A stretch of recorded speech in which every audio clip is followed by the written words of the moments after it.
What's up, folks? Welcome back to TacticalTortoise. My name is Trevi, and Games Workshop have given us a big spoiler when it comes to 10th edition datasheets. We are getting full releases of the datasheets over the next 2 weeks or so for Warhammer 40k 10th edition, but they've given us a pretty big preview by a little bit of a revamp on their website. I discussed this earlier today on my normal live stream show, and myself and the live stream chat went through and actually picked out some really interesting tidbits that we could find from this web store revamp. Now, what exactly happened was that Games Workshop resorted their web store so that every single entry also had associated with it the keywords and core abilities that that unit had, which is an awesome navigational tool for new people looking to get specific abilities into their army. You want a unit that deep strikes, you can sort the entire game by all the units that deep strike and filter them by your faction and find out every unit in your faction that deep strikes so that you can take a look at what your options are, which is great and super cool. So let's dive into that and see what we can glean about these new datasheets. Now, logging into the Games Workshop web store over here at games-workshop.com, we can see this new units by keyword section in the bottom left side of the screen. And we can actually sort this by their 10th edition keywords. So looking at the first one, Battle Line, we can see every single product associated with a Battle Line unit. Now, I'm going to throw a couple little grains of salt at you right here. First off, a lot of these boxed sets create multiple units in the game. So for example, like the Grey Knight Strike Squad also builds interceptors and other stuff. So there can be different keywords associated with one squad, and we're going to kind of have to extrapolate from there. Also, there's a couple things that are maybe a little bit misaligned. They do talk about leaders here, and the leader keyword in some cases is assigned to products that are just sort of big heroes, not necessarily that have the leader keyword based on the data sheets that we've seen so far. So a couple grains of salt, these things that we talk about today may not actually be the case once the full data sheet comes out, but I'm going to pick out some of the ones that are pretty interesting. And if you have any that you notice going through your exploration of these keywords on your own, let me know down in the comment section if there's any cool ones that I missed. First off, we can take a look at all of the battle line units like we have in the game. And the first thing that we'll notice is that we actually have not a single Tyrannid. No Tyranids have the battle line keyword. Interestingly, however, Corsair Void Scar do. And this is probably due to the Void Reavers that the Void Scar kit can produce, which in the past editions have been a troops option. Now, the other thing that we can take a look at, we actually knew this isn't much of a spoiler, but it is interesting to talk about. All of the Armigers and War Dogs are also battle line keyworded, so you're going to actually be able to take those in up to 6 per. But as we've been seeing for the previous vehicle and monster squadron units that you would take multiple instances of in an army and then they would split up in deployment, those are usually taken in singleton. So I think these are becoming battle line keyworded so that you can take them in up to 6 units of 1, and then you don't have to worry about using those vehicle squadron mechanics. But that does mean that I think specifically for Armigers, you're only going to be able to take 12 Armigers in a list, because you could take 6 Warglaives and 6 Helverins, but then you're capped out after that. Whether or not you'd actually want to have that many Armigers in a list, I don't entirely know. Now, the leader keyword is another one, and for the most part, these aren't super exciting. Angron is listed here, but he is not actually a leader when it comes to his data sheet. So like I said, there's a little bit of grain of salt here. For the most part, these are just basically the singleton characters that we would expect that can go into units are all leader keyworded, but there are some interesting ones towards the end of the listing. We can see some of the larger monsters and vehicle characters have also been keyworded leader, or at least is assigned to leader. Now, Logan Grimnar, specifically this one over here on his Storm Rider, he can assemble into either Logan Grimnar on the wolf-pulled chariot, or he can be assembled as the foot Terminator character on the ground. And so whether or not that means that his chariot variety is going to be able to join units, I don't know. I could see it in Thunderwolf cavalry units for sure. That would make a ton of sense to me, but I just can't say for sure. He also, once we get to the deep strike stuff, he's also credited with having the deep strike ability, and that might also just refer to his Terminator character who'll be able to deep strike. But whether the chariot deep strikes, I don't know. That would be a little bit weird to drop those wolves from the sky, I guess. Samael, also an interesting call out here. He can probably join units of bikers, I would imagine, but the most interesting one to me, especially as a Tyranid player, is actually Old One Eye. Apparently Old One Eye is a leader now. What he joins, I don't know, because he's always been described as joining leaders of units of Carnifexes. But Carnifexes, as we know now, at least the Screamer Killer, is no longer a multi-model unit. You can't take more than one in a single unit.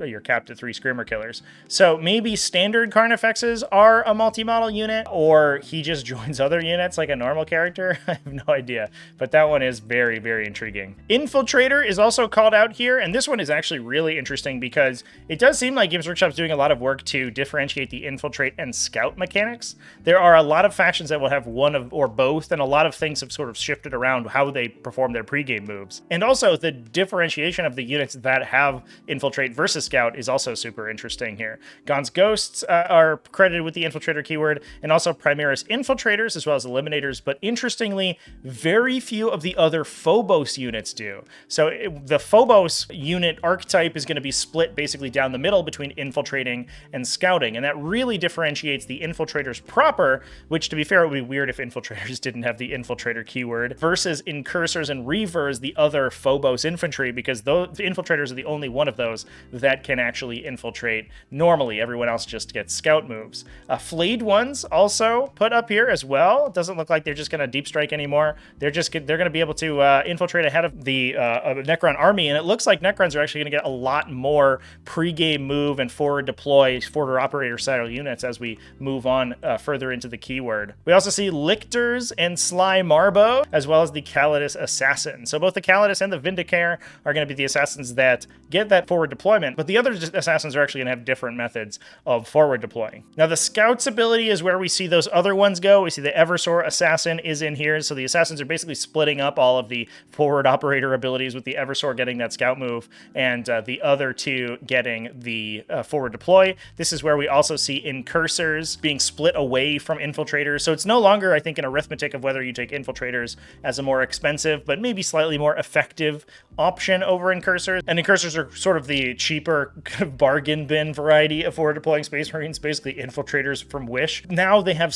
totally different effects, and I think that is super duper cool. Corsair Voidscarred also called out over here, which would be a new ability for them, but again, they build into the Voidscarred and Void Reavers, and the Void Reavers are the battle line troops variety, so it could be that the Voidscarred are the more elite option, and they actually are the ones that get that pregame move. Tomb Blades also called out as well, so we are seeing a lot more of that forward operation being spoiled from Necrons. Gene Stealers, as we saw on their datasheet. Darkstrider, who's also, I believe, called out in the Infiltrator section as well. So he looks like he's going to have Infiltrator and Scout, so he's going to be able to do both. Sagittor ATVs with a Scout move alongside Invictor Tactical Warsuits and Primaris Reavers to fill out that Vanguard Phobos unit archetype in the Space Marine faction, and Scout Bikes as well. For Imperial Guard, in addition to the Catachin units and Scout Sentinels, we also see the Kazurkan being called out too, which is an interesting unit to get a Scout pregame move, but I guess it does make sense as there's kind of a special operations unit. Or in the last edition, you would take Recon Operators on them pretty often to give them a pregame move and let them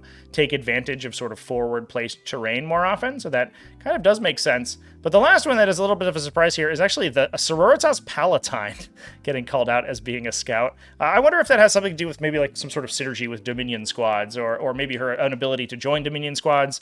I don't know, but it is pretty cool. Now, last but certainly not least, we have the Deep Strike ability, and for the most part, this is stuff that we would kind of normally expect. It's Terminators and Jump Pack stuff and some flying transports that all have Deep Strike. The Calexis Assassin is a little bit of a surprising one. So, like I said before, the Calidus and Vindicare are going to have that Infiltrator ability. The Eversor is going to have Scout. The Calexis Assassin is going to have Deep Strike. So they all have a different variety of forward operating effectively. And it makes a lot of sense for the Calexis. He wants to go in and scalpel out your support Psychers in the back line. So this guy's going to be probably kind of a terror to those little Primaris Psychers hiding in the back.